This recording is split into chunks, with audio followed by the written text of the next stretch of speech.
मलाही यावर्षीच्या गौरी गणपतीला गौरीला छान अशी साडी नेसवायची आहे, पण माझ्याकडे लोखंडी स्टँड नाहीये, फायबरची बॉडी नाहीये, पीओपीची बॉडी नाहीये, कापडी हात नाही, पाय नाही, तर मग मी कशी गौराईला साडी नेसवणार? हा जर प्रश्न तुम्हाला पडला असेल तर हा व्हिडिओ फक्त आणि फक्त तुमच्यासाठी आहे। तर नमस्कार, श्री स्वामी समर्थ। मी आहे रुपाली आणि आपलं आणखीन एका नवीन व्हिडिओमध्ये सर्वांचं मनापासून खूप खूप स्वागत आहे। तर मी म्हटलं तसं तुम्हाला 5 रुपयाचाही खर्च न करता फक्त आणि फक्त काठीच्या साह्याने आपण गौराईला साडी नेसवणार आहे। तर हा व्हिडिओ मी तुमच्यासोबत शेअर करणार आहे की ज्यामुळे तुम्हीही या गौरी गणपतीला गौराईला छान अशी साडी नेसवा आणि अजिबात खर्च नाही, कारण काठ्या सगळ्यांकडे असतात। तर ती कशी साडी नेसवायची त्यासाठी तुम्हाला हा व्हिडिओ स्किप न करता शेवटपर्यंत बघावा लागेल। तर जास्त उशीर न करता व्हिडिओला सुरुवात करूया, चला तर मग। तर मी म्हटलं तसं तुम्हाला फक्त काठीच्या साह्याने आपल्याला गौराईला साडी नेसवायची आहे। तर इथे बघा, मी एक अशी बांबूची काठी घेतलीये। तर आता याची साईज तुम्हाला तुमच्या पद्धतीने लहान किंवा मोठी अशी, जर उंची तुम्हाला जास्त हवी असेल तर तुम्ही काठी थोडी मोठी घ्यायची आणि थोडंसं एक इंच, म्हणजे गौराईचं आपल्याला इथे तोंड लावायचं आहे, तर त्यासाठी एवढी जागा सोडून तुम्ही इथे परत एक छोटी अशी काठी बांधून घ्यायची आणि फक्त याच काठीला आपण गौराईला साडी नेसवणार आहे।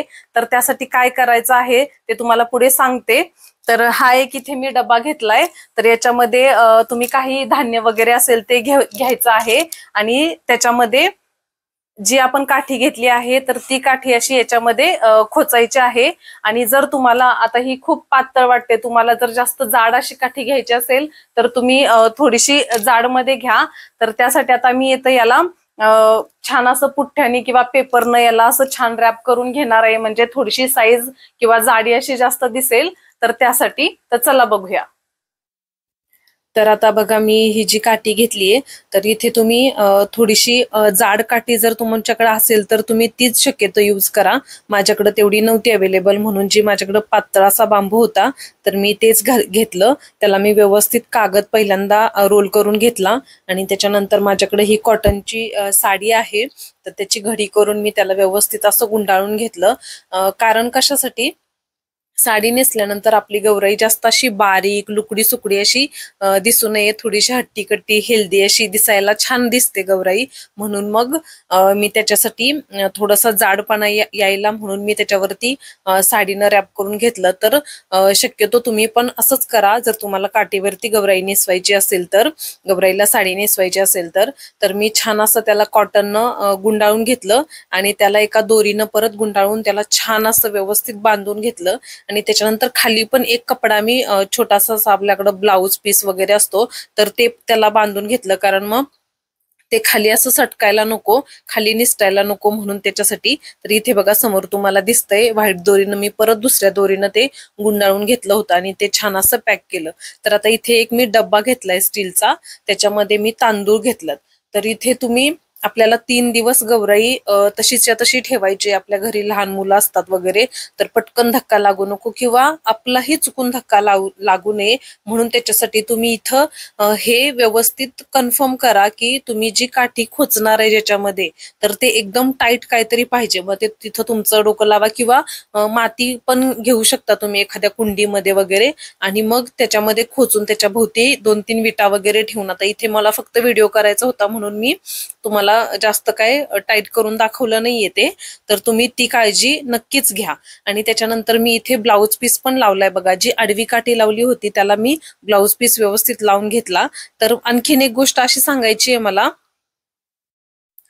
त्या ब्लाउज पीस मध्ये जिथे आपण समोर पॅक केलेला आहे, म्हणजे छातीच्या साईडला, तर तिथे बघा आपल्याकडे जुने कॉटनचे असे जर आपण रेडीमेड ब्लाउज विकत घेतल्यानंतर त्याच्यामधलं जे स्पंज असतं, जे कडक असतं, म्हणून आपण त्या ब्लाउज मधून काढून टाकतो। जर तुमच्याकडे ते असेल तर ते यूज करा, एकदम परफेक्ट होईल ते। नाही तर कागदाचे 2 बोळे करून त्या ब्लाउजच्या इथे आतमध्ये तुम्ही खोचा, म्हणजे फिगर अशी छान दिसेल। आता ही गोष्ट माझ्या साडी नेसवताना, म्हणजे ब्लाउज घालताना लक्षात नाही आली, माझ्या नंतर ती लक्षात आली का तिथे मी थोडासा म्हणजे पदर घेतला मी, तेव्हा माझ्या लक्षात आलं ते, म्हणून मी तुम्हाला ही अगोदरच गोष्ट सांगतेय का थोडासा छातीचा भाग थोडासा मोठा करता येईल त्या पद्धतीनं तुम्ही तिथे कागद वगैरे 2 साईडला 2 कागद, किंवा मग मी म्हटलं तसं जे आपली ब्लाऊज विकत घेतो आपण त्याच्यामध्ये जे कडकवाले स्पंज असतात फिगरसाठी, तर ते तुम्ही तिथे यूज करा नक्कीच, त्याच्यामुळं पदराचा भाग एकदम छान दिसेल. तर इथे मी बघा ही टीप आहे असं समजा हवं तर इथे मी पदराच्या प्लेट्स एकदम छान अशा करून घेतल्या व्यवस्थित. आता पहिल्यांदा पदराच्या सगळ्या प्लेट्स करून घ्यायच्या आणि त्याच्यानंतर मग नेसवायची साडी आहे त्याच्या सगळ्या निऱ्या करून घ्यायच्या. तर इथे बघा 2 बोटामध्ये निऱ्या घेतल्या ना, आता ही साडी माझी मोठी होती खूप जास्त, त्याच्यामुळे मग 2 बोटामध्ये मला तेवढी साडी काय पॉसिबल नाहीये, म्हणून मी काय करते का 4 बोटांमध्ये आणि अंगठ्यामध्ये इथे समोर दिसतंय बघा त्या पद्धतीनं मी साडीच्या निऱ्या, म्हणजे आमची पहिल्यापासूनचीच पद्धत आहे तशी निऱ्या करायची, त्याच्यामुळे अजिबात हात दुखत नाही. आणि किती पण जास्त निऱ्या करायच्या असतील तरी पण अजिबात काही त्रास होत नाही आणि निरी एक पण सुटत नाही. म्हणजे 4 बोटांमध्ये ती निरी पकडायची, अंगठ्यानं आणि करंगळीनं असं त्याला फोल्ड करत जायचं. जसं की इथं मी तुम्ही बघितलं तसं केलं त्या पद्धतीनं. आता बघा भरपूर अशा निऱ्या झालेल्या आहेत, कारण मला वाटते माझी ती 10 वारी काहीतरी साडी असेल बहुतेक, त्याच्यामुळे त्याच्या जास्त निऱ्या झाल्या. आणि आणखीन एक गोष्ट अशी का काठीवरती आपल्याला जर गौराई तुम्हाला जर नेसवायची असेल साडीला, तर मेक शुअर की साडी एकदम जाड असायला पाहिजे, म्हणजे मग ती एकदम लुकडी सुकडी गौराई दिसणार नाही. तर ही अजून एक गोष्ट लक्षात ठेवा. तर म्हणून मी त्यासाठी इथे जाड अशी साडी मी घेतलेली आहे का म्हणजे साडी नेसल्यानंतर ती गौराई अजून छान दिसेल करून. तर आता इथे भरपूर निऱ्या झालेल्या आहेत त्याच्यामुळं. आणि जर तुमच्याकडे व्यवस्थित अजून दुसरं कोण जर साडी पकडायला निऱ्या पकडायला किंवा मदतीला जर कोण असेल घरामध्ये, तर तुम्ही नक्कीच त्यांची मदत घ्या. त्यामुळं कसं जरा साडी व्यवस्थित नेसवता येते, पकडायला बांधायला एकदम सुटसुटीत आणि छान येते करता म्हणून. नाहीतर मग आता इथे व्यवस्थित मी सगळ्या निऱ्या एकसारख्या करून घेतल्या आणि खाली पण व्यवस्थित मी चिमटा लावून घेतला. आणि जो आपण कपड्यांना चिमटे लावतो बघा, तर ते चिमटे नक्कीच घ्यायचे, ते आपल्या घरी असतातच सगळ्यांच्या, तर ते चिमटे घ्यायचे. म्हणजे आपल्या पदराला झाले किंवा निऱ्याला झाले तर ते लावूनच ठेवायचे, म्हणजे अजिबात एकही प्लेट्स इकडं तिकडं सरकत नाही. तर इथे मी सगळ्या निऱ्या करून घेतलेल्या. त्याची जी नेसायची बाजू आहे, जशी की आपण साडी नेसतो, तर ती नेसायची बाजू सोडायची आणि त्या काठीला म्हणजे त्या डब्याला गोल राऊंड अशी फिरवून घ्यायची, म्हणजे कुठलाही भाग असा मोकळा राहणार नाही. एक जी नेसायची बाजू आहे त्या बाजूला जिथून आपण खाली साडीला फॉल लावतो त्याच्या पुढचा जो भाग असतो, आपण परकरला खोचतो किंवा पेटीकोटला खोचतानाचा भाग आहे तो त्याच्या 2-3 प्लेट्स मी सोडल्या आणि त्या डब्यापासून गोल असं राऊंड फिरवून घेतलं. आणि त्याला मी चिमटा लावलेलाच आहे, ज्या की निऱ्या केलेल्या आहेत. आणि त्याच्यानंतर तो फिरवून घेतल्यानंतर त्याला तुम्ही बांधूही शकता एखाद्या दोरीनं वगैरे. तर आता इथे मी बांधलेला नव्हता म्हणून मी माझ्याकडं छोटी हेअर पिन होती, तर ती पिन मी तिथे लावून घेतली आणि त्या सगळ्या हातात पकडलेल्या निऱ्या इथे तुम्ही व्यवस्थित बघा एकदा. जर तुमची काठीची साईज खूप छोटी असेल तर तुम्हाला खूप जास्त फोल्ड करावं लागेल. तुमच्या त्या साईज प्रमाणे तुम्हाला किती खाली घोळ पसरायचा आहे किंवा एकदम काटोकाट पायाबरोबर घ्यायचा आहे, त्या पद्धतीनं तुम्ही त्या साडीला म्हणजे त्या निऱ्या केलेल्या आहेत तेवढाच भाग तुम्हाला आतमध्ये फोल्ड करायचा आहे आणि व्यवस्थित बांधून घ्यायचा आहे. तर मी त्याची साईज व्यवस्थित बघितली तर मला थोडासा खाली सोडायचा होता तो साडीचा असा गोल राऊंड घोळसाठी. तर तुम्हाला नसेल करायचा तर तुम्ही फोल्ड करताना थोडंसं वरती फोल्ड करा किंवा जास्त फोल्ड करा, जशी काठीची उंची असेल त्या पद्धतीने. तर इथे बघा मी व्यवस्थित त्याला एक दोरीने व्यवस्थित त्याला मी फिट्ट असं टाईट असं बांधून घेतलं. तर आता ती इथे माझी काठी हलतीये कारण मी तांदळामध्ये ती काठी खोचलीये, त्यामुळे ती प्रॉपर अशी टाईट झालेली नाहीये. त्यामुळे ती नक्कीच काळजी तुम्ही घ्या का काठी अजिबात हलता कामा नये, कारण आपल्याला 3 दिवस गौराईला ठेवायचं आहे. त्या पद्धतीनं तुम्ही कशामध्ये खोचायचं तसं व्यवस्थित किंवा मातीमध्ये किंवा 2-3 त्या साईडला विटा जरी ठेवल्या ना तरी सुद्धा ते छान बसतं. किंवा मग त्या काठीला तुम्ही अजून एक दुसरी काठी बांधून खाली जिथून घट्ट बसेल त्या पद्धतीनं तुम्ही करून घ्या. आता जो पदराचा भाग मी खाली सोडला होता तर तो पदराचा भाग मी फिरून वरती जो छोटी काठी बांधली आहे जे की आपण हात केल्यात तिथे मी पदर टाकून घेतला आणि निऱ्या केल्यानंतर जसा आपण साडीला काठ काढतो त्या पद्धतीनं तो काठ बघा इथून म्हणजे तो निघतोच असाच, आपण खोचताना तो निघतोच, तर तो फक्त व्यवस्थित असा तिथं पण एक मी पिन लावून घेतली. आता त्याच्यानंतर मग जी खांद्यावरती जो साडीचा पदर टाकला आहे, तर तो पदर असा व्यवस्थित करून घ्यायचा. तर इथे बघा माझी साडी मोठी आहे, त्याच्यामुळं मी तो भाग जरा जास्त सोडला होता आणि थोडासा जास्त म्हणजे एखादी निरी कमी जरी झाली तरी चालेल, कारण मग परत ते सगळं बांधलेलं सोडायला लागतं, म्हणून पदर पण थोडासा मोठा काढायचा. आता इथे माझी साडीच 10 वारी असल्यामुळं काय झालं, माझा पाठीमागं जास्त भाग राहिला होता तो, तर मी त्याला पाठीमागं पण 2-4 निऱ्या करून पाठीमागं मी त्याला पिन लावून घेतली होती. त्याच्यामुळे मला काहीच प्रॉब्लेम आला नाही. थोडंसं सोडताना पदर जास्तच सोडायचा, म्हणजे आपल्याला परत डोक्यावरून पण घ्यायचा असतो आणि तो कमी नको पडायला. जरी जास्त झाला तर आपल्याला मागच्या मागे तो ठेवता येतो किंवा ऍडजस्ट करता येतो.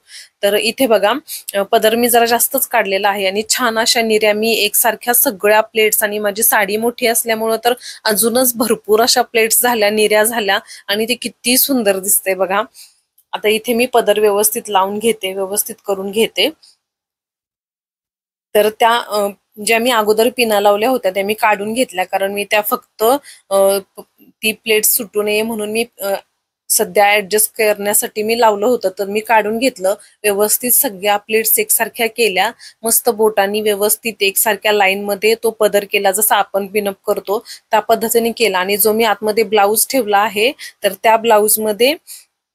त्या ब्लाऊजला धरून तो मी पदराला व्यवस्थित तिथे 2 पिना लावून घेतल्या, जेणेकरून पदर अजिबात सरकणार नाही त्या पद्धतीनं.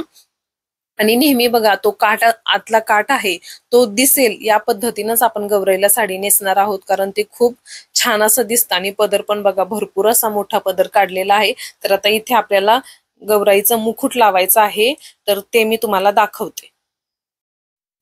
तर आता इथे बघा मी गौराईला मुकुट पण लावून घेतला आणि त्याच्यानंतर पदर घेतला, छान असे गजरे लावले, मस्त असं गळ्यातलं वगैरे घातलं, कमरपट्टा घातला आणि भरपूर अशा निऱ्या झाल्यामुळे इतकं सुंदर दिसतंय बघा. म्हणजे अजिबात वाटत नाही की आपण काठीच्या साह्यानं गौराईला साडी नेसवली, आणि इतकं सुंदर असं दिसतंय ते रूप बघा, एकदम खुलून आल्यासारखं.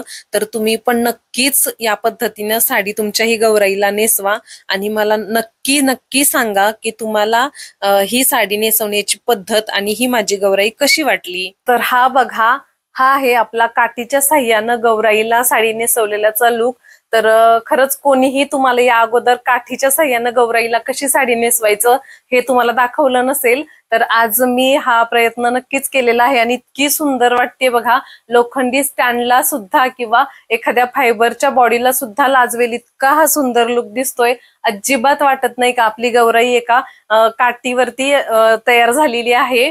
तर अजिबात बिना खर्चामध्ये हा आपल्याला पेहराव साडीचा गौराईला आपण करू शकतो. तर तुम्ही या गणपतीला गौरीला नक्कीच या पद्धतीची साडी नेसवा.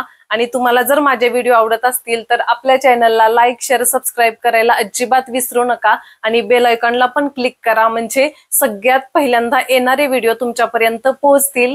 तर आणि मला नक्कीच कमेंट करून सांगा का हा तुम्हाला लुक कसा वाटला, आणि तुमची पण कमेंट मला कळू द्या का तुमचं काय मत आहे किंवा तुम्हाला कसं वाटलं. तर चला तर मग अशा छान छान व्हिडिओ सोबत पुन्हा भेटूया. तोपर्यंत सर्वांना श्री स्वामी समर्थ. धन्यवाद.